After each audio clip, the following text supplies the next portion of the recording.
Now people always ask, why'd you name it Dallas One?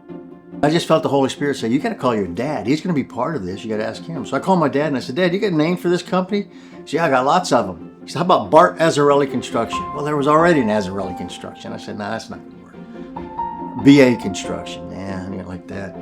How about Junior Construction? Because I was a junior, he's the senior. No, I didn't like that. JR Construction? Nah. And then he said, Dallas, number one.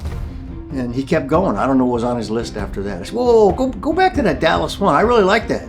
He says, you do? And I said, yeah, I love that. He said, okay, call it Dallas One. So I called it Tallahassee. No internet back then. You had to make phone calls. And I said, I want to start a company called Dallas One Construction. Well, we already have a Dallas Construction in Florida. She said, how about Dallas One Construction and Development, Inc.? I said, man, that works for me. So we named it that. I thought all the time it was on his list. 7 years later, we're standing in my office, and a guy says, why did you name it Dallas One? I turned to my dad, who was standing next to me, and I said, well, you tell him, you came up with the name. He said, yeah, I was sitting in my house on an easy chair, and he said, I had this list of names, I had the TV on, and I'm reading this, and I looked up and I read it right off the TV. I said, you're kidding me.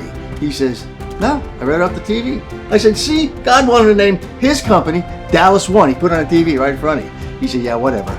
But that's where the name came from. And I think it was the football team back in the mid '80s. Okay, they were pretty strong, and my father hated Tom Landry. That's where the name came from.